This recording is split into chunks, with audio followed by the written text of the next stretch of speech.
epopeya babilónica de la diosa madre o el matriarcado perdido, ¿se acuerdan? Sí. Ya habíamos hablado antes del tema, lo había yo anunciado en la sesión de hace 15 días, creo, ¿no? Sí, hace 15 días fue, ¿verdad? Sí, más o menos. Bien, también el material, ahora se coincidió todo. El material se los doy en la siguiente sesión, ¿sí? Porque no me dio tiempo a acabarlo, y incluso pues este tema que me hubiera gustado es extenderlo a 2 sesiones, porque da para mucho, pues me conformaré con verlo en una ocasión. Bien, hay una declaración que viene en la Doctrina Secreta, en el tomo número 1, en la obra En Cosmogénesis, que dice la siguiente: es luz en las tinieblas y tinieblas en la luz. El aliento es eterno. Procede de fuera hacia adentro. Un aliento que procede de fuera hacia adentro. Y cuando está en todas partes, y dentro y afuera, cuando no está en ninguna parte. Viene de fuera hacia adentro esa energía, y de adentro hacia afuera. Y entonces dentro de la seidad se forma el campo donde va a ser el plano de evolución, donde va a surgir el universo. Pero lo que me interesa es esto: se extiende y se contrae, expira e inspira. Cuando se extiende, la madre se difunde y se esparce. Cuando se contrae, la madre retrocede y se repliega. Esto produce los periodos de evolución y de disolución. ¿Qué quiere decir? La madre, aquello que no tiene de alguna forma una definición de género, pero que se asume que es femenino, la gran madre, el cosmos, ¿sí? Se extiende y se contrae. Se extiende, se crean los universos. Se contrae, se disuelve. Esa gran madre es la que nos cobija. Si viéramos en sí, no hablaríamos de un género, no diríamos madre, porque aquello no tiene ningún aspecto. Pero se utiliza la analogía femenina porque ella contiene todo, genera la vida y a ella la recoge. Las imágenes no las ven. En esta etapa, cuando el universo despierta, hay una serie de elementos que van a representar posteriormente para los pueblos ese simbolismo de la gran madre, la madre del universo, la madre de la vida, el alma del mundo, la madre tierra, como decían los griegos, Gea. Y va a estar presente durante 7000 años, antes de la era de los grandes héroes en nuestra civilización. Antes de que esos grandes héroes se presentaran por ahí en el inicio de la Edad de Hierro, antes era la madre y su consorte, la serpiente. Es un punto interesante que veremos más adelante. Cada ser que existe desde el átomo a la galaxia tiene su raíz en la misma realidad universal, en ese ser, en esa energía femenina, creadora de vida. Esa realidad lo penetra todo, pero nunca puede ser reducida a sus partes. Se revela a sí misma en el proceso de la naturaleza. Lo vemos en todas partes. La fuerza de la vida, cómo está penetrando todo.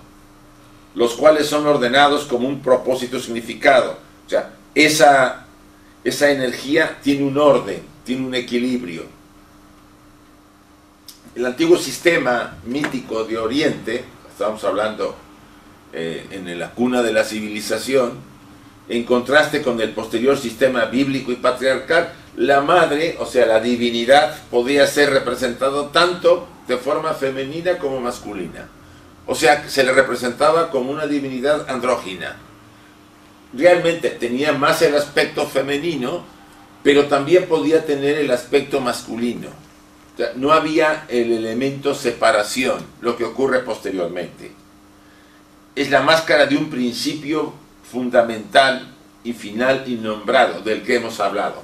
ese principio anterior a todo, que no está separado. Por eso cuando las tradiciones nos hablan de aquel principio, ese principio se separa, ¿no? En espíritu y ¿qué? Y materia. Podemos decir padre y madre. Pero este principio original contiene los dos, en un estado fusionado, en un estado unido, no está separado. Se separa cuando se dispersa el cosmos, cuando aquella energía forma este universo. O sea, originalmente se le llamaba el padre-madre, así vienen las cosmogonías, el padre-madre original, en la seidad. También a veces se utiliza el concepto de logos. Logos, padre-madre, el que origina todo. No tiene diferenciación de sexo. Le damos esa característica según esté actuando. La diosa madre había sido venerada, y esto es como lo comencé, y dispensadora y sustentadora de la vida, casi como consumidora de los muertos. Ella era una diosa ¿qué? Dual. Si el origen de luz y oscuridad enmarca la separación de aquella unidad en la dualidad, luz y oscuridad, nada podría estar en esa dualidad que no representara que las dos cosas anteriormente. Originalmente la gran diosa, la madre del mundo, como pueden, representaba que la vida, la generación de la vida, pero también que a la muerte. Ella contenía todo, de ella había surgido todo y al final volvía a ella. Y es interesante, ustedes y yo hemos sido tomados del barro de la tierra. Dice el pasaje bíblico, ¿no? El hombre ha sido, y tomaron los Elohim, o Jehová, asuman que en la leyenda dice, del barro de la tierra y le insuflaron el Nepesh y crearon al hombre. ¿Y a dónde vuelve el hombre cuando muere? A la madre tierra. No a ninguna divinidad. Hablando desde el punto de vista material. O sea, la tierra nos sustenta, nos da la vida, pero también la tierra nos vuelve a recibir. A las mujeres, por eso en esa etapa, imagínense, 7000 años antes de la edad de hierro, como eran representantes de la Gran Madre, se les había otorgado una posición suprema tanto en la sociedad como en el culto. O sea, la mujer tenía una gran influencia en la sociedad. Ella llevaba la casa y además llevaba el culto, todo lo religioso, por eso había más sacerdotisas importantes en aquel momento. Las grandes diosas eran siempre las que se imponían en los panteones de todos los pueblos, la mayor parte de ellas, y simbólicamente todas tenían como consorte a la serpiente, pero no la serpiente que ahora vemos como maligna, que eso es lo que yo quiero que comentemos a continuación. Había prevalecido en aquel mundo una forma de comprender la naturaleza y las necesidades de la vida esencialmente orgánicas, vegetales y no heroicas. Los héroes vinieron después. Lamentablemente ahora, desde a partir de que los héroes surgieron, o sea, los grandes héroes en todos los pueblos, todo lo antiguo se consideró maléfico y diabólico. Como si no hubiera existido nunca orden y armonía en el pasado. Esto es importante que lo reflexionen. O sea, el matriarcado que gobernó, si quieren verlo así, desde los dioses hasta los hombres en las mujeres, durante 7000 años, esto lo dice Joseph Campbell, me estoy apoyando mucho en él. De repente es hecho a un lado, no simplemente hecho a un lado, fue destruidas las estructuras y cambiados los dioses por los dioses que venían, los arios que venían bajando al Medio Oriente y al Oriente, y también los semitas. O sea, ambos grupos empezaron a hacer transformaciones. Y por supuesto, se termina la edad de la madre y nace la edad heroica. En los más antiguos mitos y ritos de la madre, tanto los aspectos luminosos como los oscuros, de esa mezcla de ambos que es la vida, había sido honrados por igual. O sea, nosotros ahora separamos ¿a qué? al bien de qué? Del mal. Lo bueno de lo malo.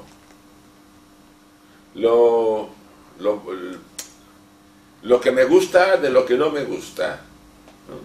O sea, hacemos esa fractura. Originalmente, en el momento en que esta etapa de la diosa, de la Gran Madre, estaba dirigiendo y gobernando el mundo antiguo, estaba, ¿qué? Estaba más cerca de esas diferencias. No había tanta diferencia, no había tanto cuestionamiento de posicionarse de un lado o a otro. Era un mundo en que los clarososcuros estaban más presentes. No había calificación de decir tú eres bueno o tú eres malo. Tú eres un ser humano y tiene que ambos aspectos. Eso lo abandonamos cuando surgieron los héroes, ¿no? Los héroes que destruyeron la oscuridad. Obvio, la oscuridad o el mal era ¿qué? Aquello que había estado establecido durante muchísimos años, y ahora como los nuevos llegaban, pues entonces los nuevos cambiaban ¿qué? Toda la visión. Entonces lo viejo era malévolo, era malvado, había que destruirlo. Mientras que en los posteriores ritos, los patriarcales, cuando los héroes se imponen, orientados hacia el varón, todo lo que es bueno y noble se atribuía a los nuevos dioses heroicos, dominantes, y dejando a los poderes naturales, nativos, o sea, los antiguos formas de vida, el carácter de oscuridad. Ahora también nos da mucho a nosotros.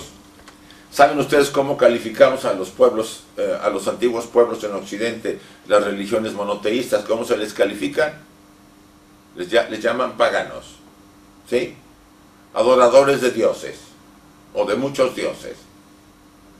Pero si eso prevaleció durante miles de años, y hubo un orden, y hubo un equilibrio, habría también desquiciamientos y tonterías, porque por supuesto, había ciertos rituales sangrientos, etcétera, etcétera, ¿no?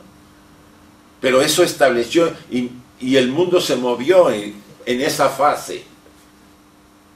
Llegan los héroes y establecen que los buenos son los que brillan con la luz y los malos son los que están en la oscuridad. Y por supuesto, todos los malos son los anteriores. Los pueblos egipcios, a los hindúes no se les ha podido calificar de paganos, pero no se les baja de ser una religión que tiene muchos dioses. O sea, lo negativo es lo que no conviene en este momento, de acuerdo a la visión que tenemos. Y lo negativo es todo lo pasado. Es muy fácil emitir ese juicio. Hay un diagrama muy interesante sacado de la tradición sumeria. Están en el jardín, es el jardín de la inocencia pristino, el original, como si fuera aquel antiguo paraíso. Está la figura delante de hay una serpiente, y delante de ella está la diosa Giebao. Y del lado derecho, mientras que el hombre de la derecha es el dios Damusi, su amado hijo y a la vez su esposo. Interesante esta relación que la encontramos en todos los pueblos.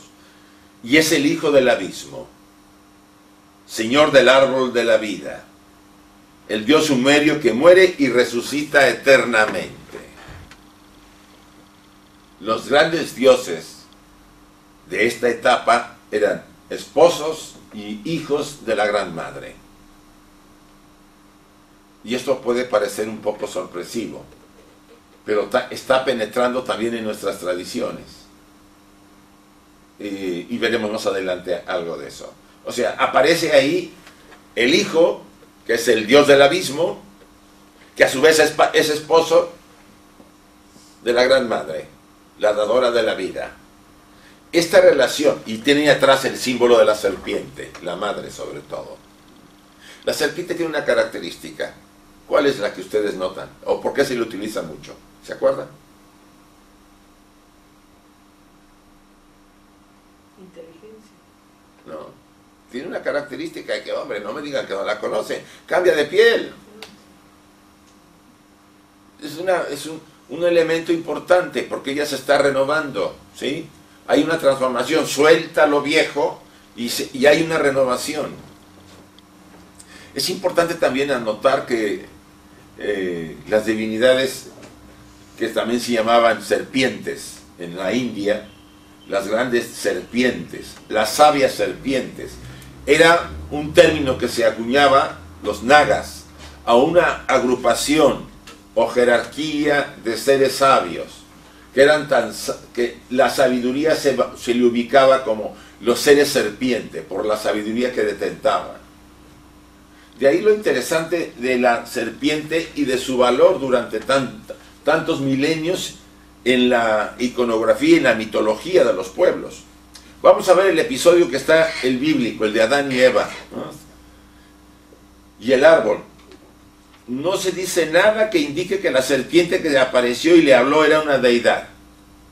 O sea, Eva recibe una comunicación de la serpiente que le dice, come del árbol. Porque si comes del árbol, vas a hacer que tus ojos van a caer los velos y vas a ver y serás como ellos. Porque te están mintiendo, no te dicen la verdad. ¿Ustedes pueden ver una serpiente hablando? Todo esto es alegórico, son analogías simbólicas. La serpiente era esa gran serpiente adorada durante miles de años. No pudo la literatura del Antiguo Testamento, los autores del Testamento judaico, no pudieron quitarse de encima porque penetró esa tradición. Esa serpiente es la que simbólicamente es una hueste de seres que pueden darnos la mente. O por eso aparece un árbol donde hay que comer de ese árbol para poder adquirirla. Había sido adorada por lo menos durante 7000 años anteriores a la composición del libro de Génesis. Por eso penetra y es utilizada como una analogía para interpretar el momento en que la raza humana adquiere la mente. Previamente se habían separado los sexos. Todo eso está muy cambiado. Originalmente hacen salir a Eva de la costilla de Adán. ¿No es así? Las leyendas antiguas era al revés. Adán era hijo de Eva. Eva era la madre de Adán. Y a la vez era que una simbología muy interesante en esa relación. Por eso el tema de ustedes ven los reyes en los antiguos pueblos trataban de mantener el poder casándose con las hijas y los hijos con las madres, ¿sí? O sea, era un procedimiento, vamos a decirlo, para conservar el poder y el equilibrio dentro de la familia, de la nobleza. No solo Egipto, lo hicieron casi todos los pueblos. Ya vieron después las consecuencias cuando la humanidad creció y se pobló la tierra, ¿no?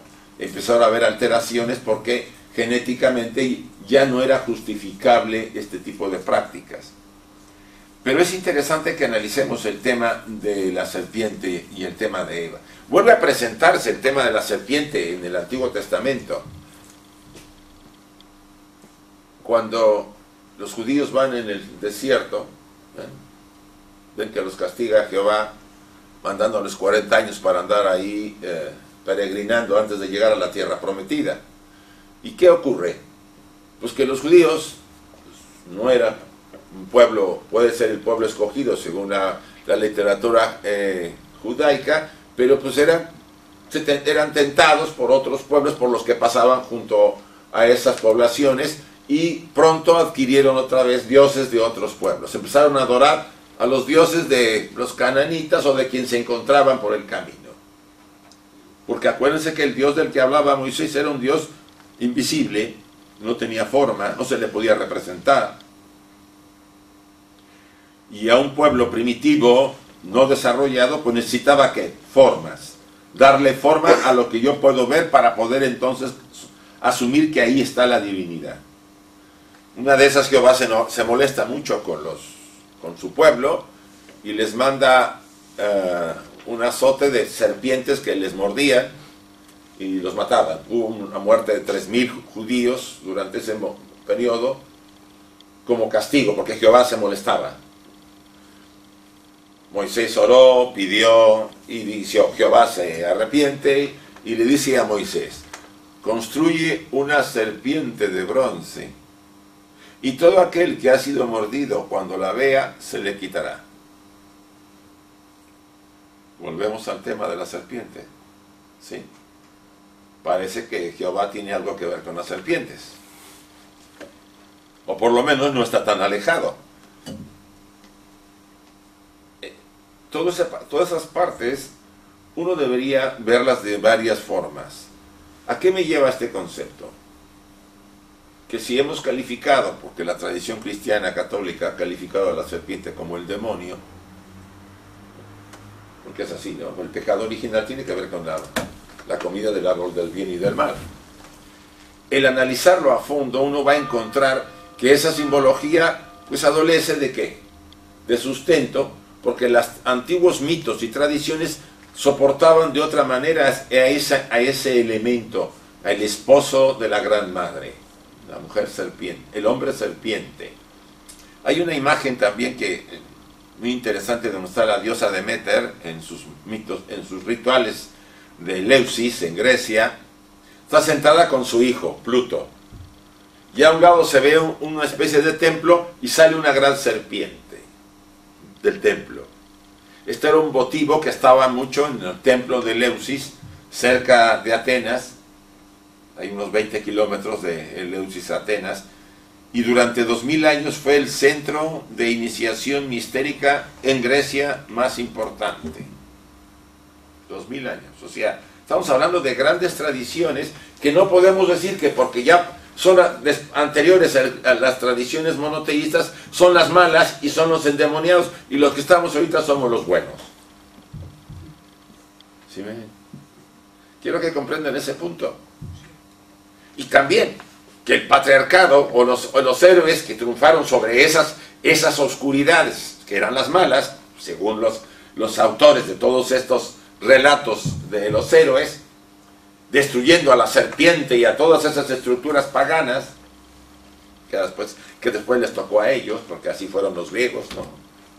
Zeus y su jerarquía de olímpicos destruyeron a los titanes, y después le tocó a Zeus y a su jerarquía cuando vino el cristianismo, ¿no? O sea que los dioses surgen, prevalecen y después ¿qué? Caen, como todas las civilizaciones. ¿Sí? Y es interesante que si eso sucede así, pues toda tradición religiosa está expuesta a que algún día decaiga y desaparezca. Nadie ha prevalecido. La vida, el tiempo no respeta nada. Ahorita estamos en un mundo en donde prevalece el monoteísmo en Occidente, pero ¿quién asegura que dentro de algunos milenios nuevamente la Gran Madre viene a cobrarse las suyas y vuelve a establecerse el matriarcado, simbólicamente? A lo mejor no un matriarcado primitivo, pero un equilibrio más grande, donde la mujer pues ahora sí tendrá mucho poder y cambiaría otra vez el juego. No podemos negarlo, ¿o no? Los ciclos se levantan, funcionan y desaparecen. Todo es cíclico. Noche y día, luz y oscuridad, como las olas del mar. Nos traen experiencias, se retiran, desaparecen, vuelven a venir pueblos, religiones, grandes imperios y se retiran. No me digan ahorita que el Occidente está un poco decayendo ante el Oriente, ante los chinos y compañía. ¿No? El que no lo quiere ver es porque no le gusta verlo, pero ahí está.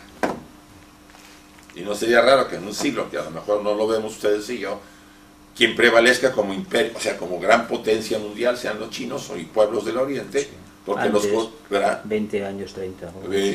Los coreanos tampoco andan mal, andan bien fuertes. Los japoneses, pues yo no creo que nunca se van a caer, esos están muy estructurados. O sea, toda esa parte de ahí va a empezar a ser el centro. Ustedes saben que aquí en España, en el siglo VIII, en el 800, perdón, Córdoba era el centro del mundo en la cultura y el conocimiento, con los ameyas, con los Abderramans, ¿no? Primero, segundo y tercero y cuarto, creo que fue hasta el cuarto, ¿verdad? O sea, era el centro del mundo. Toda Europa estaba en la oscuridad, en la Edad Media más oscura. Y venían de todas partes a Córdoba. ¿Y ahora qué es Córdoba? Un lugar bellísimo, pero el poder se movió a otros lugares. O sea, todo es así, cíclico. No nos agrada a veces verlo, porque entonces en el fondo también nosotros y todo lo que hay que conocemos pasará. Todo pasa. Es obvio que todo esto está ligado. Hay una gran famosa autora que también he estado viendo que se llama James Allen, una famosa socióloga, demostró que en los festivales agrarios, cultos mistéricos de Grecia, sobrevivían numerosos vestigios de la mitología homérica. Recuerden que Homero es previo a...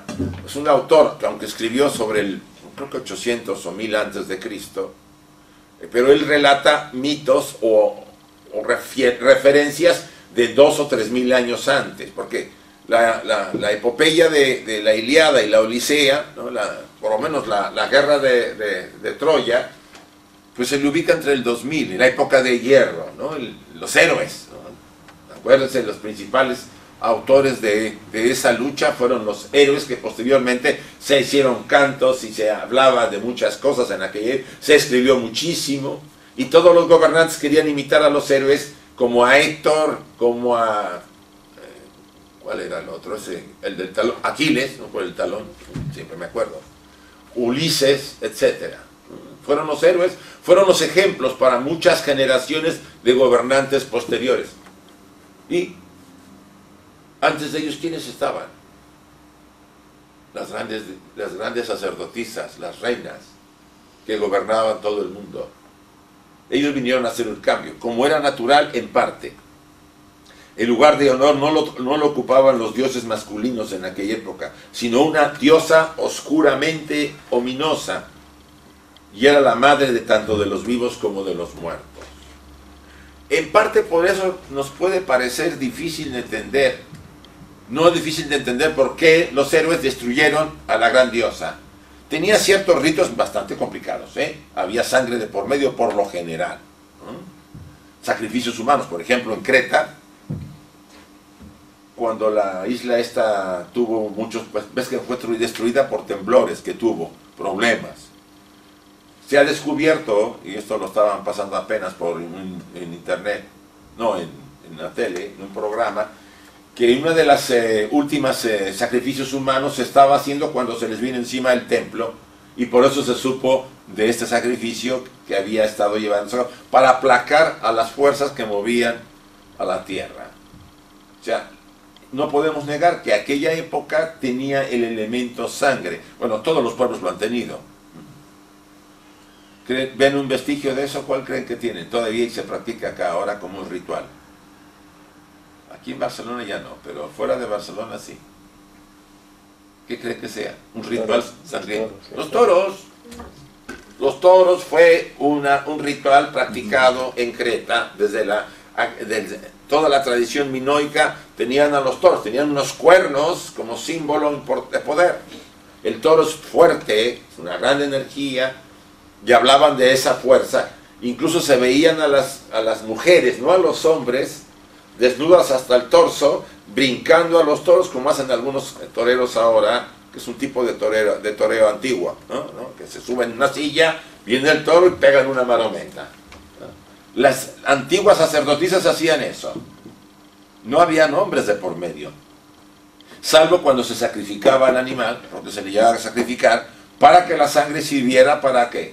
Para darla y revitalizar la vida y recibir pues alimento al pueblo, etcétera, etcétera.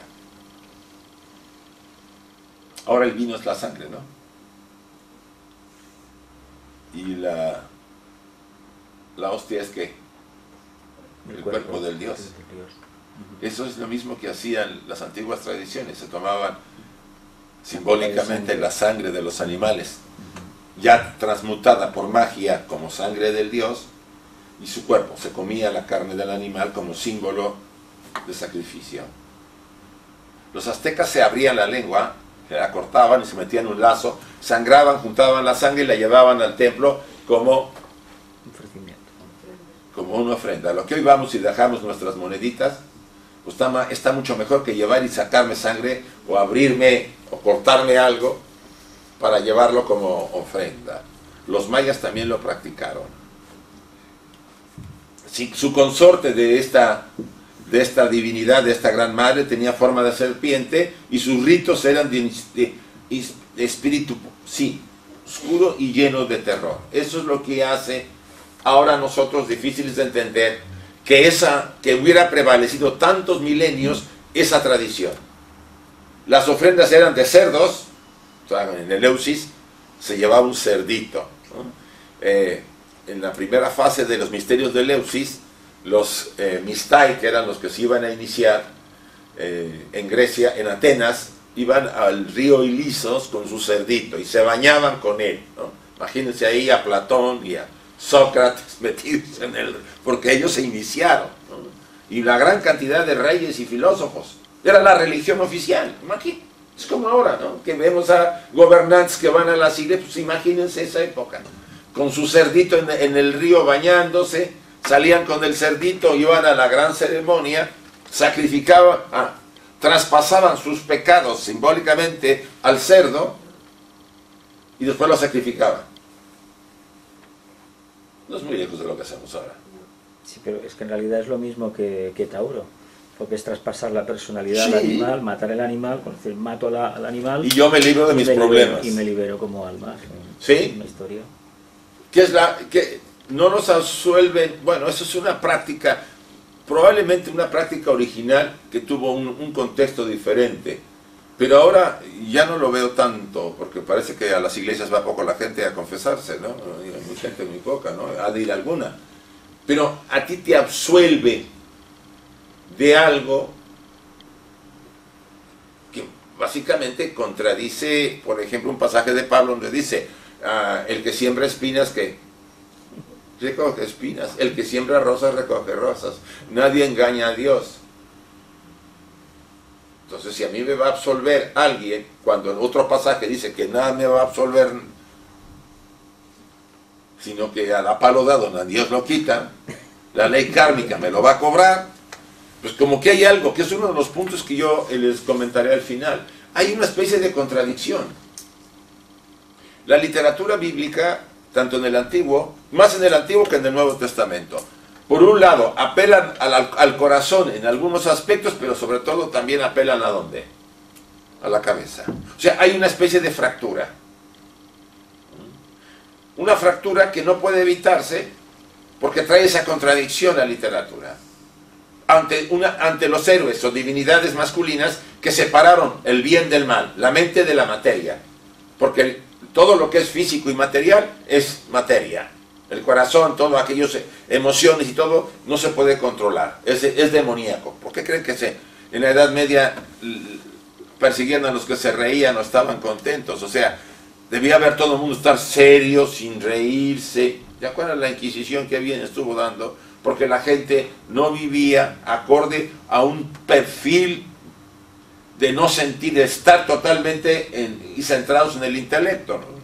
Los monasterios se dedicaban al estudio, que estaba bien, pero la práctica estaba muy alejada, porque vivían de una manera que no representaba, no todos, pero no representaba aquellos sublimes ideales cristianos. Las ofrendas eran de seres humanos y cerdos, dirigidas hacia abajo, y por supuesto eran ofrecidas en bosquecillos y campos. Todos aquellos elementos que habitaban esos campos eran fantasmas, seres irracionales, duendes, todos animales encerrados en la Gran Madre, en la Gran Divinidad. La Gran Madre cobija todo, la naturaleza cobija todo.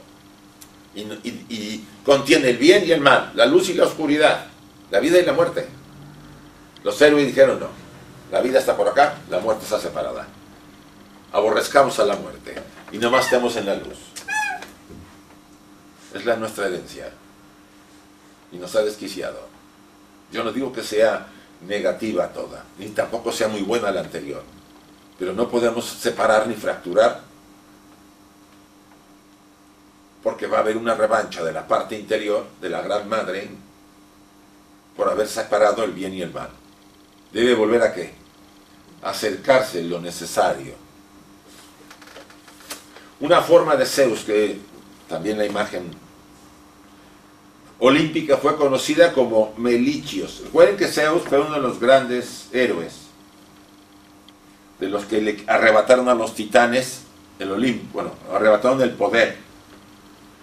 Pero Zeus no pudo evitar simbólicamente ser parte de un antiguo, o sea, él sustituyó a un antiguo demonio local en Grecia, hijo de la diosa, hijo y esposo de la diosa Tierra.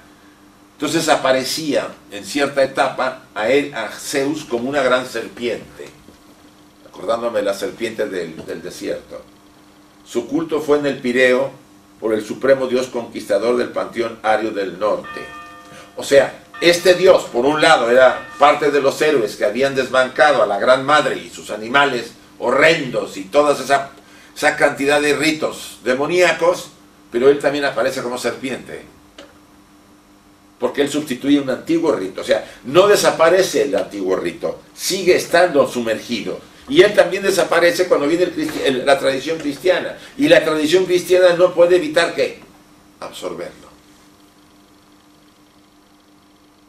En los símbolos básicos de la Biblia hay una ambivalencia inherente. Dirigen un mensaje pictórico al corazón, que es exactamente contrario al mensaje verbal dirigido al cerebro. Esto lo pueden comprender. O sea, uno lee un pasaje y me da la impresión que me están apelando a que yo me convenza de algo, pero que no sea tan importante como para ponerlo en práctica. Esta discordancia se encuentra tanto en las religiones monoteístas de todo Occidente. Todas las religiones monoteístas de Occidente tienen esta discordancia, esa contradicción entre mente y corazón. Por supuesto, la literatura de la primera edad de hierro, tanto en Grecia como en Roma, y del vecino levante semítico, o sea, de los judíos, está llena de variantes de la conquista del héroe radiante del monstruo oscuro y maléfico. Cuando ese monstruo, esa serpiente, fue antes el esposo de la gran diosa. Todo el anterior orden se puso en tela de juicio cuando ganaron los héroes. Ganó Aquiles, Zeus y toda la cantidad de olímpicos que conocemos sus historias, pero algunas de ellas demasiado complicadas. ¿No se han fijado? Los dramas míticos que hemos estudiado tienen que ver con esa estructura. Por ejemplo, un principal ejemplo bíblico está en la victoria de Yahvé sobre la serpiente del mar cósmico Leviatán, del que se jactó ante Job. El pasaje de Job, cuando Job le presume a Job que él había podido hacer el control de Leviatán. El equivalente para los griegos era la victoria de Zeus sobre Tifón, el menor de los hijos de la diosa tierra Gea. O sea, para que vean y comparan lo que hizo Yahvé de los judíos, lo que hizo Zeus de los griegos. ¿Y quién hizo Indra, rey del panteón védico en la India, sobre la serpiente cósmica llamado Brita? Es incuestionable, es lo mismo, es el mismo arquetipo simbolizado en diferentes pueblos. Los mitos son variantes del mismo arquetipo, los tres. Los de Jehová con Leviatán, o más bien Yahvé, los de Zeus y la serpiente Tifón, y los de Indra con Vitra. Es semejante, el mismo arquetipo. En estos casos el papel del antidios ha sido asignada, por supuesto, a la figura de la serpiente. Es el mal. ¿Cómo es posible que se haya hecho transmisión? Bueno, se dice que el que gana, el que conquista es el que hace la historia, ¿no? Ahora han estado sacando varias cosas sobre, ustedes han visto en el programa de televisión cuando han sacado cómo se ganó la Segunda Guerra Mundial. Y yo quedé sorprendido cuando se habla de que uno de los grandes capos de la mafia siciliana le echó la mano al gobierno norteamericano para ganar la invasión, ¿verdad?, a Sicilia, y entrar casi sin pelear. Sí. Y después a los mafiosos los nombraron alcaldes. Sí, pero, No te lo pueden creer, ¿eh? pero a cambio de que hicieran la vista gorda en Estados Unidos. Sí. Por eso la mafia tiene el poder que tiene. O sea, me tuve que aliar con los malos para ganarle a los... Aunque se dice que el fin no justifica los medios, o el fin justifica los medios, pero, hombre. Y después somos grandes defensores del bien y peleamos y queremos acabar con la mafia, cuando por otro lado les hemos dado poder, porque la mafia volvió a tomar poder en Sicilia, porque Mussolini se había acabado la mafia. Y los norteamericanos les vuelven a dar lugar. Y desde ahí no los han podido quitar. ¿Sí? Tienen el poder. Ahí y en Estados Unidos, ¿no? En los centros estos de... como Las Vegas. Entonces, la mayor parte de los casinos son mafiosos. Y el que nos quiso poner por acá, el casinito que, mira, de las pocas veces que digo, qué bueno, que no les cayó el 20 por las pelas y dijeron no. Sí, porque eso normalmente atrae, pues eso, ¿o no? Sí. Es cierto que da trabajo, pero ¿cuál es el precio a pagar? La parte oscura se potencia con eso. O sea, es sorprendente que, a pesar de que por un lado hayamos separado las cosas, en el fondo seguimos tratando la oscuridad y la luz muy mezclado, en forma muy sincrética. Demonios que antes habían simbolizado la fuerza del orden cósmico, el oscuro misterio del tiempo que borra las hazañas de los héroes, ahora eran los malos, o son los malos, o son los pueblos paganos, las tonterías de los egipcios, de los griegos, porque ahora califica la tradición moderna lo anterior. O sea, los griegos antes hicieron lo mismo con otros, ahora les tocó a los griegos, a todos los pueblos que no fueran ni cristianos, ni musulmanes, ni judíos. Hablo de Occidente, ¿sí? Obvio, en el cristianismo hay muchas variantes, pero el que no está dentro de ellas, pues entre ellas también se atacan, ¿no? Entre el protestante y el católico no está fácil la cosa, ¿eh? Como entre los musulmanes, entre los chiitas y sunitas. O sea, nunca estaremos conformes, eso es una disconformidad humana, ¿no? En Occidente el principio de indeterminación, representado por el héroe que actúa sobre la historia, dotado de libre albedrío, no solamente conquistó el terreno, sino que lo conserva hasta el presente. En Oriente no. La Gran Madre volvió por las suyas. Por eso la India es la India con todos sus dioses. ¿Han oído hablar de la Madre Kali? La gran diosa Kali. En un brazo tiene una espada y por otro para darte tus bendiciones. Ese es el símbolo más claro de la Gran Madre. Y saca la lengua para chupar la sangre. Tiene muchos brazos, ¿sí? Bueno, aquí tiene una imagen muy buena, pero bueno. Es simbólico. Allá volvió otra vez, se volvió a meter la Gran Madre. Está metida en ello. Yo no digo que todo sea negativo este aspecto. Si el corolario moral de la responsabilidad individual establece la primera característica destacada, ¿qué nos da ahora este tipo de mito, el que hayamos decidido por los héroes y por la separación y por lo que vivimos? Nos da responsabilidad muy personal. ¿Sí? Probablemente es una de las grandes diferencias de los mitos en Occidente con los de Oriente. Porque responsabiliza al individuo para que se desarrolle. Estos mitos occidentales nos muestran que hay un poder autónomo más grande que la fuerza que cualquier destino sujeto a la tierra, como la serpiente. Probablemente antes la visión era más determinista, ¿sí? Todos se presentan como protesta contra la adoración de la tierra y de los demonios de la fertilidad. O sea, todo lo nuevo trata de atacar y de destruir lo antiguo. Pero también tiene su precio lo que estamos haciendo. Pero a medida que el hombre se centra más y más en su propia humanidad, tal culto es una fuente de peligro y enfermedad, nos dice James Harrison. ¿Por qué? Porque si yo fracturo mi visión del mundo, también fracturo ¿qué? Mi interior. Por eso quiero ser bueno, o creo que con pensar en ser bueno es suficiente, porque aunque actúe de manera maléfica, no hay problema. Yo pienso que soy bueno y soy una buena persona.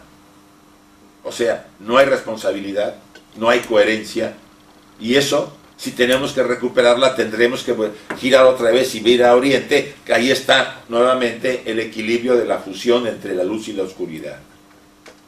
Todas esas tradiciones que nos vienen de Oriente son las que nos vuelven ¿a qué? A equilibrar. Lamentablemente las tradiciones occidentales, sobre todo las religiosas, nos han ¿qué? Fragmentado más de la cuenta. Han dado ciertos elementos míticos muy importantes, como la responsabilidad, que por lo general la mayoría no la quiere tener. Todo el mundo se le da la autoridad, o a sus padres, a todos, a su mujer o a su marido, todo el mundo quiere deshacerse de la responsabilidad, no se siente capaz de llevarla a cabo. Pero es uno de los beneficios de esta mitología de los héroes. Hay un poder más fuerte que la gran serpiente, que muda, transforma todo, y que de ella hay como un destino. Por eso al occidental le cuesta mucho trabajo entender la reencarnación, y le da miedo entenderla. ¿Por qué?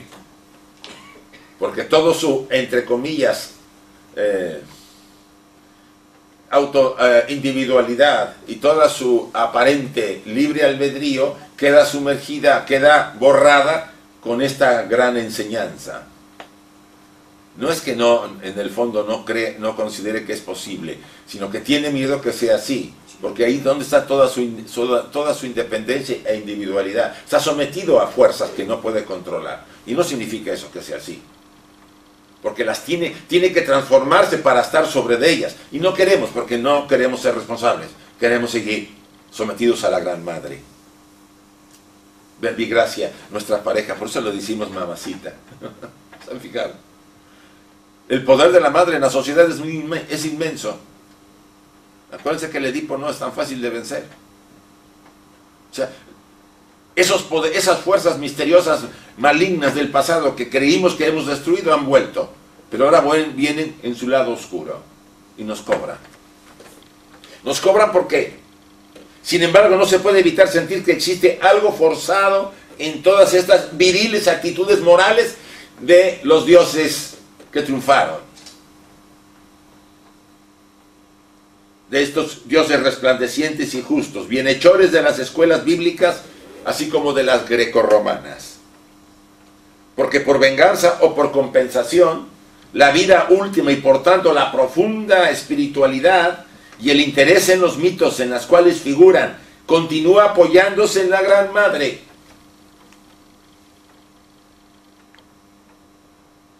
Aún queda un residuo de misterio, y ella cobra cuando negamos esa unión. Si usted fija, cuando está el Buda, en el momento que está recibiendo la iluminación bajo el árbol Bodhi, hay dos cosas muy importantes. Primera, cuando Mara lo tienta, ¿qué hace? Pongo como testigo aquí. Pone la mano en la tierra, a la madre tierra, a la Gran Madre, para que vean, no la podemos extirpar. Y de remate le aparece por atrás la gran serpiente, una cobra inmensa que lo protege. Mucalinda. ¿Sí? O sea, volvemos al tema de la madre y de su consorte, la serpiente, en el budismo. No es para que vean cómo no se puede zafar nada. Estamos dando vueltas. Interesante que lo observe. No estoy diciendo que todo fue jauja en el tema de la antigüedad, en el matriarcado. Había también su lado oscuro, sangriento. Pero ahora también, no me digan que todo es jauja en Occidente.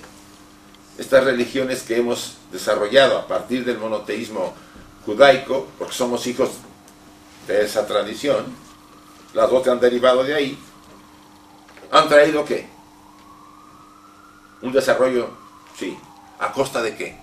De abusar del entorno, de la Gran Madre, porque la Gran Madre es una tontería, Gea es una tontería, abusemos, utilicemos, contaminemos y destruyamos. Ella va a decir, sí, hasta que yo te deje. Hasta que yo te deje. El día que no te destruyo tu civilización. Han caído ahorita una serie de tornados en los Estados Unidos. Jamás habían estado esos tornados así como ahorita. Inundaciones en muchísimos lugares. El gran ciclón, ¿cómo se llama eso? Que entró en Indonesia, ¿no? Sí, en Filipinas. Filipinas. 310 kilómetros por hora. ¿Qué creen que le pasaría a Barcelona con un ciclón así? Por muy fuerte las casas que sean. Se lleva de por medio, la destruye, si no la destruye, la deja casi 300 kilómetros por hora. No estamos hablando de lo más que se ha tenido por 90 kilómetros, ¿no? Una cosa así, 80, y eso ya es mucho. Los aviones a 80 kilómetros por hora del aire no pueden aterrizar. O sea, la madre vuelve a cobrar, ¿de acuerdo? Porque hemos creído que podemos separar mente y materia. La materia está para nuestro beneficio, no importa.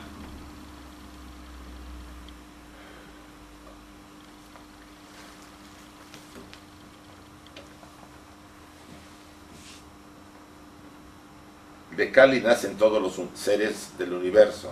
Sin embargo, la lengua le cuelga para lamer su sangre, la muerte. Ellas las dos cosas.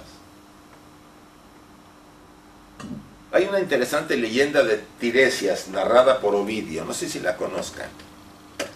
Tiresias fue un gran profeta, un vidente. Un vidente de los residuos de aquella antigüedad de la Gran Madre. Acuérdense, hay un pasaje donde lo menciona cuando va Ulises en búsqueda del retorno a Ítaca, le dice la maga Circe, pues tienes que ir a los infiernos, al Hades, a consultar con Tiresias, para que te diga cómo regresar. ¿Se acuerdan? No sé si lo han leído. Vale. ¿Quién fue Tiresias? Él era conocido en la antigüedad, sobre todo en la época en que los dioses se comunicaban con los hombres, y Zeus y Hera le piden que él resolviera una controversia, porque lo reconocían como sabio. Zeus, en un momento de frivolidad, por lo menos dice así el pasaje de Ovidio, le preguntó, le afirmó a Hera, su mujer, que las mujeres gozaban más en el acto íntimo que los hombres. Entonces Tiresias había tenido él una experiencia, Tiresias. Un día andando por un bosque, vio a dos serpientes que estaban copulando, y sin querer les pegó a una, les pegó, y en ese momento cambió de sexo él, y duró 7 años. El mito es muy interesante, tiene un contexto muy profundo, y durante 7 años él se comportó como mujer. Pero volvió otra vez al mismo bosque a los 7 años, le volvió a golpear, ahora sí voluntariamente, a la serpiente, y volvió al sexo que él tenía cuando había nacido. Por eso le consultaban los dioses a él, porque él conocía ¿qué? La dualidad. Eso es un simbolismo, todo está ocultándose. La diosa, entonces él dijo, tiene razón Zeus, la mujer goza más que el hombre. Y que se enoja Hera y que lo vuelve ciego, ahora ciego, cariño. Pero entonces Zeus le dijo, pero como premio te doy el don de la profecía. O sea, reforzó sus capacidades. ¿Qué significa esto? Que Tiresias, que es un simbolismo, no ver la luz de la mente, eso significa la ceguera, porque él veía ¿qué? La luz de la luna, la intuición, las profundidades. Eso es lo que significa volverlo ciego a una cosa para que vea otra. Porque tampoco le interesaba a él. El que tiene una visión profunda, una visión intuitiva, pierde el interés en las cosas del mundo, porque esto es una fantasía, es un sueño. Un sueño bien puesto para que evolucionemos, pero al final para el que ya sabe, ya no le interesa. Está porque está ayudando, pero ya no le interesa en volverse y apegarse a las cosas de este mundo. Entonces, en esta leyenda Tiresias vuelve a representar de alguna manera la simbología de que la luz y la oscuridad, lo masculino y lo femenino son ¿qué? Una sola cosa. Él tuvo esa capacidad. Por eso él pertenece más a esa época prehomérica, antes de la edad de hierro. Otro ejemplo, Zeus copuló con su hija Perséfone. Ese es otro mito. Para que vean ustedes, el Zeus famoso Milinchios dice en una leyenda órfica que estaba Perséfone, la hija que tuvo con Deméter, Zeus, estaba en una cueva tejiendo ahí una especie de, no sé, bordando, y Deméter se la deja. Sí, ahí toda una simbología también mítica. Y Zeus aparece como una gran serpiente y la fecunda, y de ahí va a nacer el niño. Ay, este niño, el que moría y renacía, ¿cómo se llamaba? El que lo mataron los titanes y renació nuevamente, ¿no se acuerdan? Ahí se me fue el nombre, sí, sí, a veces se va. Bueno. ¿Anteo? ¿Eh? ¿Anteo o no? No, no, no, Ah, no, no. el que es sacrificado por los titanes.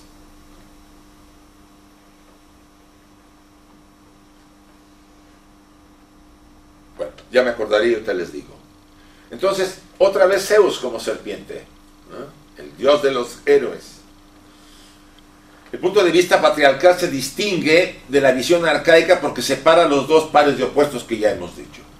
Varón, hembra, vida, muerte, bueno o malo, como si fueran absolutos en sí mismos, y no meros aspectos de la más amplia entidad de que es la vida. ¿Cómo ha sido nuestra educación? ¿Matriarcal o patriarcal? Ambas. Matriarcal. Matriarcal. La madre ha estado, pero la madre con una mentalidad patriarcal. Sí.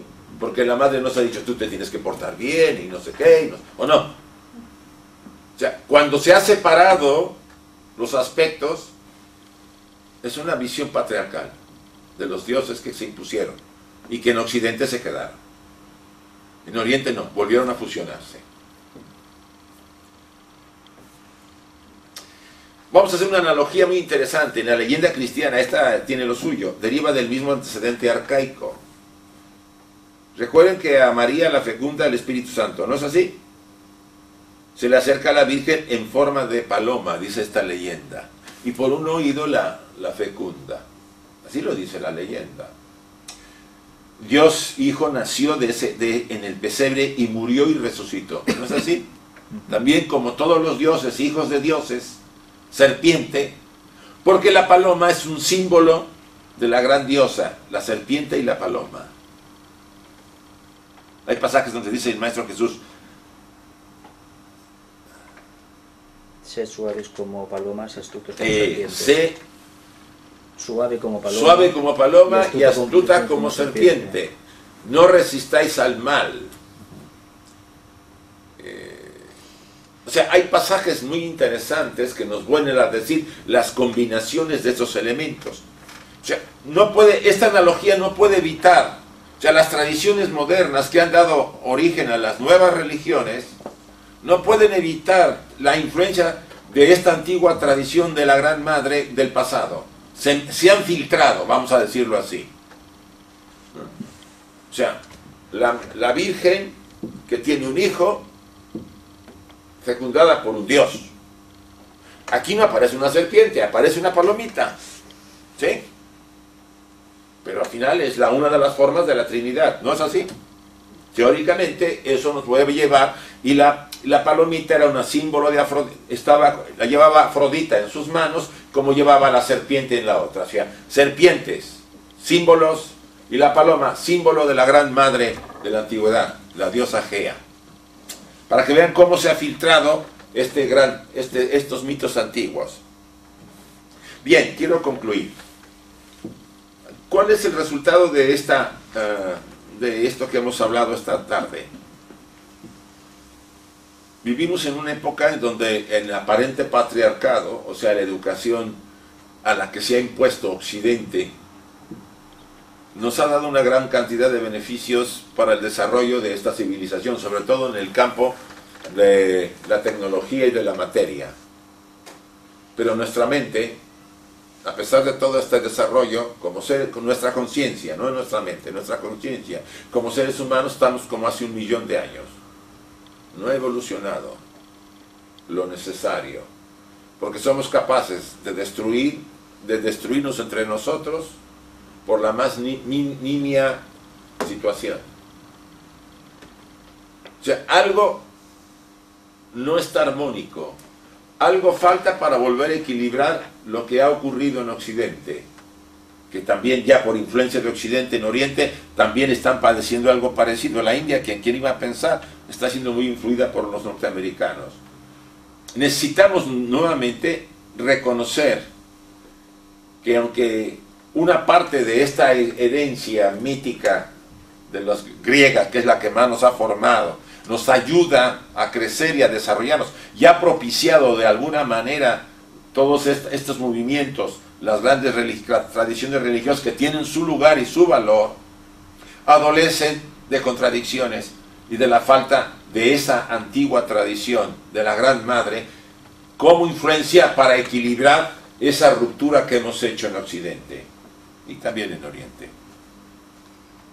O sea, la conclusión es que por más que tratemos de entender lo que está pasando con la visión que tenemos, no encontraremos solución, porque estamos justificando la utilización en todos los órdenes, de todos los medios para satisfacer nuestras necesidades, sin importar lo que pase al planeta Tierra, y a costa de grandes sacrificios de muchísima gente. O sea, hemos separado, ¿no? Cuando antes la visión del matriarcado era mucho más equilibrada, mucho más sana, nos permitía no dañar a la tierra lo necesario como para que ella no nos pudiera alimentar. Y por supuesto la mujer y toda una serie de elementos eran muy importantes, lo que ahora han dejado de ser o parece que vuelven a ser. Alguien habla del renacimiento de lo femenino con haberse hecho a María nuevamente a principios del siglo pasado, habérsele nuevamente dado un lugar importante en la iglesia. Hay un movimiento que quiere reequilibrar eso que se está, desde el punto de vista religioso, cristiano, católico. Es positivo, quizá por eso los movimientos de que la mujer vuelva a tener otra vez, vamos a decir, reconocimiento. Ustedes pueden analizar, hay pueblos que todavía la mujer tiene que pedirle permiso al marido para votar. Los pueblos del Medio Oriente todavía están levantes, están así, y no quiero mencionar países, pero están así. Y no puedo comprar un coche si no te pido permiso. Y no puedo conducir si no te pido permiso. No puedo elegir a nadie si no te pido permiso. Tengo que consultar con él siempre. Años atrás también era así aquí. Bueno, pero ya ha habido cambios. 40 años, 50 Pero uno, así, pero uno pensaba que después de 2000... Hasta el 75 fue así. Exactamente. Lo que no puedes creer que en este momento, después en el año 2013 o 14, que se supone que hay más libertades y más democracia, siga habiendo elementos de un patriarcado muy cerrado, controlar a lo femenino, porque yo creo que en el fondo tiene miedo. Tiene miedo. Tenemos miedo de que ella vuelva a ser lo que es, porque en realidad lo tiene. Sí. Y eso no podemos permitirlo porque, decía un maestro de sabiduría, mientras la mujer, lo femenino, no vuelva a tener su lugar mínimo, igual que el hombre, jamás podremos ver nuevamente una edad de oro. No la podremos encontrar. No puede seguir siendo abusada lo femenino. Y al hablar de lo femenino hablo no solamente de la mujer, sino de la naturaleza, de la Gran Madre, a la que estamos explotando y viendo que le sacamos a costa de que mucha gente pues empieza a padecer porque ya no tenemos los recursos. Hoy escuchaba que sacan centollos ahí en Galicia para la Navidad. Las mujeres. Las mujeres. Sí. Dicen que no hay suficiente, sacan muy pocos. Los percebes, todo lo hacen ellas. Ahorita estaba sacando un programa en que decían que había disminuido muchísimo el centollo, que es el producto que más se vende. Que no hay suficiente ya. Pues sí, ¿qué esperamos? El consumo y la tiradera de comida que también hacemos, ¿no? O sea, como dice alguien, cuando el niño se haya caído al pozo y se haya ahogado, vamos a taparlo. O sea, ¿hasta cuándo vamos a esperar para parar esto? Una crisis no lo ha parado, ¿eh? La crisis ya está saliendo un poquito y ya estamos volviendo a nuestras, bueno, los que pueden, a sus costumbres. No es fácil, ¿eh? El ser humano tiene una estructura muy compleja y quizá la única forma sea que la misma madre naturaleza se le ocurra moverse un poquito de lado y ya la veremos, todos va a ver lo que pasa, ¿no? Esto ha ocurrido en el pasado y puede ocurrir. Podríamos evitarlo, ¿cómo? Siendo inteligentes y volver a recuperar mucho de lo que nos hizo una posibilidad en este planeta. La gran posibilidad de que la humanidad fuera algo diferente a lo que está haciendo ahorita. No soy tan negativo, pero siento que estamos aún todavía a tiempo para corregirlo. Y estos mitos nos recuerdan mucho eso. nos dicen los dos aspectos. Dicen, no, nunca fue tampoco muy bueno lo de esto, pero esto tampoco lo es como está.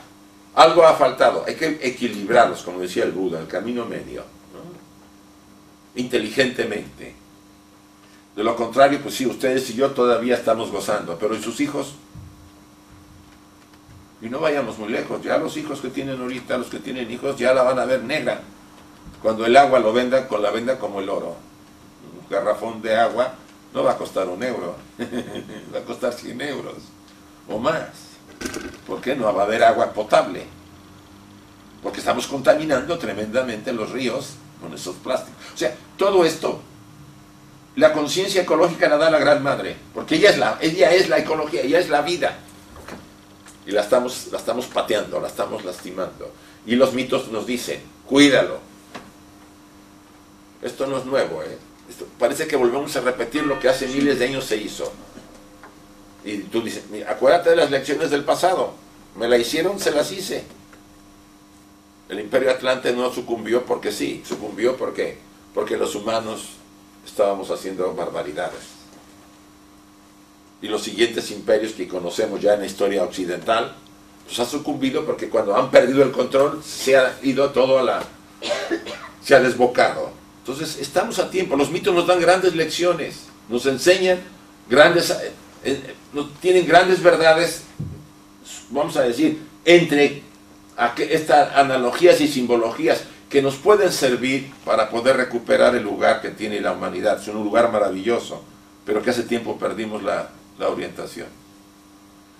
Espero que los que estamos acá por lo menos reflexionemos en este tema, aunque seamos pocos, pero vale la pena de vez en cuando ver los mitos desde esta visión. No son simplemente historias raras de algunos tipos que pensaron que los dioses y los hombres se mezclaban. Son grandes verdades ocultas entre, vamos a decir, aparente fantasía. Muchas gracias. Muchas gracias. Y lamento lo de la falta de imágenes porque, bueno, y el material, repito, se los doy la semana que entra. Igual está muy interesante. Bueno, muchas gracias. Gracias por tus palabras. ¿Dónde, los cuántos miles de años lo sitúa?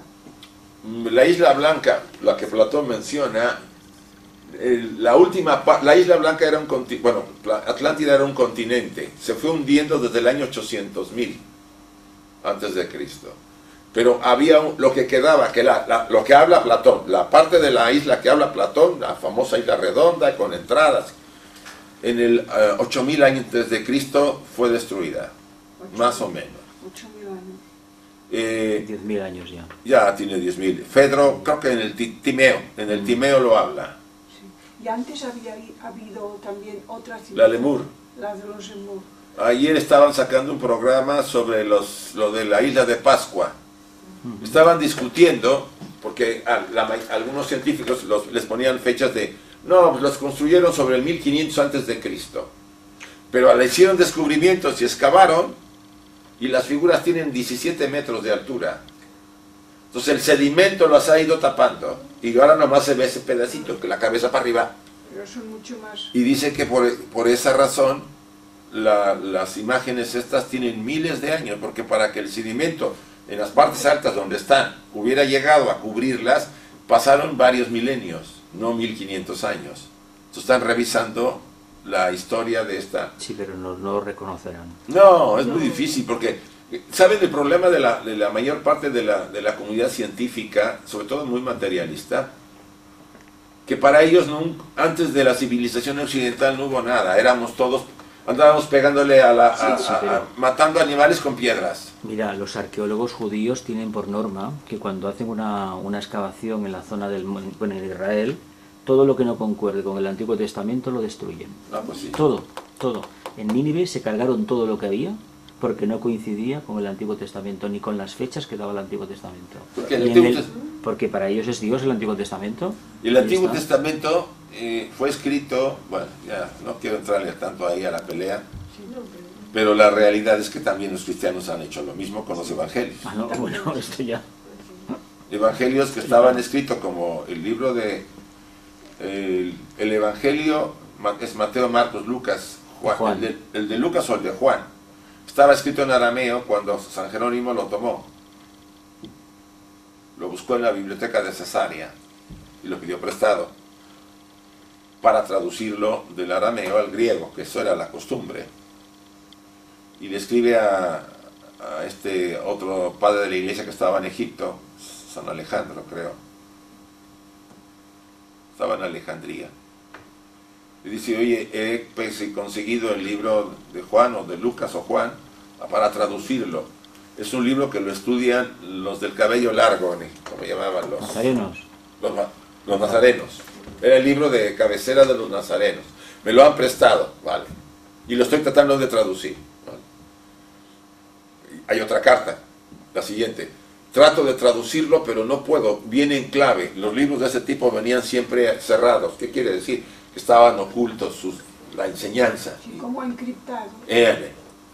Y en tercera carta, bueno, traduje lo que pude. Y el original lo destruí y puse lo que entendí. Sí, sí. Todo debe ser así. Es que todo esto así, es que fue así. Entonces, descubren en el Mar Muerto los rollos y corrieron todos por hacer que salga la verdad y nos echen atrás todo lo que hemos hecho. Bueno, por eso cuando alguien a mí me dice que no, que la Biblia, digo, uy, la bueno, Biblia. Se habla de que algunas copias están en el Vaticano y que nunca han salido. No. Porque les ve que la traducción les espanta. Pues sí. Lo que pasa es que a estas alturas, y por respeto al creyente, porque hay que tomar en cuenta eso, a mí me preguntan así cosas y digo, mira, yo tengo, la verdad que aprendes a respetar todas las creencias y uy, perdone, no la voy a cerrar. Y aunque tú puedas decirle alguna cosa que le pueda molestar a la persona porque tú le vas a cuestionar lo debes tener que hacer de una manera muy respetuosa o mejor callar. Sí, porque si no hay... Porque la gente es devota y hay cosas muy buenas en la Biblia, no vamos a negarlo. En los evangelios hay cosas muy buenas que son guía y directriz de un gran desarrollo y crecimiento. Pero, pues chico, decir que cada palabra es divina, perdónenme los grupos estos que se aferran a la palabra y que casi matan a alguien porque no creen la palabra, ¿no? Que así se hacía en la Edad Media. No, ahí le han metido mucha interpolación y extrapolación, le han cambiado, le han maquillado, quizá unos más que otros. La historia de la Biblia dice que había 80 versiones de los evangelios. 80. Y los que hay ahorita son las que escogieron en un concilio. Sí, es que es muy confuso todo esto. Además, recoge cosas de todo el antiguo Egipto, de Mesopotamia. Sí, más de lo que te hay una imaginas. especie de collage muy... Y no lo puedes decir porque a la gente parece que se ofende si haces preguntas en este sentido. Mira, es que... Pablo de Tarso dijo, la verdad os hará libres. Sí. Pues a buscar la verdad. Yo insisto, por mi cuenta puedo investigar mucho. Cuando alguien me pregunta y más o menos sé que entiende el tema y que está dispuesto a escuchar, pues yo le digo mi versión. Pero por lo general cuido mucho este tema. Sí. Porque hay gente muy entregada. Y a mí me dijo Juan Viñas, creo que sí, Juan, dice, Isaac, si tú a alguien le vas a cuestionar su ideología, le debes dar siempre en cambio algo. Porque si se cae en lo que para esa persona es importante, algo le tienes que dar a cambio para que no se caiga. ¿No? O sea, no podemos llegar con una pistola y órale. Porque sí se puede. Porque la gente no tiene recursos para poder defenderse. No es justo. Entonces por eso con calma. Pero también es triste que vayamos todos engañados A ver. ¿Qué haces? Todos no. No todos no, pero mucha gente sí. Y mucha gente no quiere ver la verdad. Es más, aunque se la mostrara, está como en la Matrix. Se quiere volver a regresar a la Matrix. Sí, yo a veces No quiere. preguntas y me dicen, yo no quiero saber. No, pues no. Y ahora me gustaría comprarme el libro de la creación. ¿Y cuál? ¿De la creación de quién? Bueno, dice que es anterior al Génesis. Hay muchos libros antes de Génesis. Está Lo tengo apuntado en casa el otro día. Está, Uno que... la literatura cabalística tiene bastantes libros de eso. De la cabalística, sí. El Zohar, el Sefer Yetzira, el Sefer de Nouda. Sí. Hay varios libros, ¿no? Y sobre todo libros también herméticos que pueden servirte. Pero bueno, Pero es que llega un momento que tienes una sensación de no sé, de... Mira, uno de los pocos que escribieron con mucha, y no sé si hasta qué punto le metieron la mano, es Pablo. San Pablo. Las cartas de él son bastante buenas. Y él se ve bastante honesto cuando reconoce que, pues, que tiene debilidades y que está haciendo lo que puede, ¿no? Cuando dice que él aspira a tocar las estrellas, pero tiene las piernas en el fango. Yo no he visto ningún apóstol que se declare así, porque él no fue apóstol. No, él no conoció al maestro. No conoció al maestro. El único. El único. Y es el más, para mí, es el más preparado. Más preparado y el que más se acerca a la enseñanza, sobre todo que estamos tratando de... Blavatsky insistía que Pablo era un iniciado, sí, verdaderamente un iniciado. Es que Jesucristo no dejó nada escrito. No. Buda tampoco, Buda tampoco. Buda tampoco. Es que es muy complicado todo esto. No, es que es un terreno muy caldoso. La costumbre antigua era que yo te comunicaba las verdades al oído y tú las memorizabas. Así era. Para conservar el conocimiento que... Pero pues es obvio, si el Maestro Jesús dijo cosas, pasando unos años ya empezó a cambiar, empezó a degenerar, pues se les ocurrió escribirlo. Y eso que se escribió un siglo después. Sí, como mínimo. Un siglo después. Empiezas a considerar todo esto, es que te da, no sé. Pues mira, yo te digo sinceramente, hay cosas muy buenas, sí. Y que ayudan a la gente, sobre todo a ciertas personas, sí. Pero ¿quién las ha dicho? ¿De dónde salen? Bueno, mira, que nadie lo sabe. Si me hacen ser mejor, a mí me decía un pasaje del maestro Cache, si aquella organización o enseñanza sirve para hacer mejor a la gente, detén tu crítica. Yo antes era muy crítico, ahora me abstengo si veo que ayuda. Porque hay un señor que el otro día lo oí hablar, que la verdad me creó más confusión bueno, un tal Llogori Pujol, un señor de Estrasburgo, lo habéis oído. Ha estudiado teología y es que lo cuestiona todo, y todo el tema de Jesucristo es que, bueno, te quedas que ya no entiendes nada. Pues es un estudioso, Mire, ¿Habéis oído a alguien de aquí? No, pero está bien hacerse preguntas, tampoco es tan grave. Sí. No pasa nada. Sí. Fue sacerdote. No sepas, pero... Sí, lo ha dicho él mismo, ¿no? Pero es que todo lo que dices es que mira, está ahorita como ahora que fuimos a México un grupo de personas de acá, del País Vasco y de aquí, y fueron a la Basílica de Guadalupe. Sí. Y en la Basílica de Guadalupe nos comenta el guía. Bueno, dicen que es la Virgen que se le apareció a Juan Diego, pero el arzobispo de la Basílica, que estaba hace unos años, un alemán, declaró abiertamente, por televisión, ante todo, el arzobispo de la Basílica de Guadalupe, de que no había pruebas de que Juan Diego había existido. Imagínate. Entonces, si no había pruebas de eso, no había habido aparición. Es que no hay pruebas de la mayoría de los milagros de la Edad Media, es que ni de la existencia de la mayoría de los santos de la Edad Media. Por eso. No hay nada, ninguna prueba fiable, ninguna. Además la gente por su gestión puede ver... Cuando este señor declaró eso, se armó en el país Claro, que el presidente del país le pidió que se fuera de México, porque la gente que era muy religiosa le estaban quitando al único símbolo que les mantenía. Pues no me están alterando la población. Sí. Con eso hicieron la guerra, la independencia de México, la imagen de la Guadalupe, el cura. Imagínate que te digan que pues que no es verdad, a la gente. Sobre todo personas con un nivel de educación muy bajo, que están devotos. Entonces, entre todos, al no querer saber las cosas, estamos cultivando la ignorancia. Chica, no todos, porque aquí hablamos de cosas que no creo que...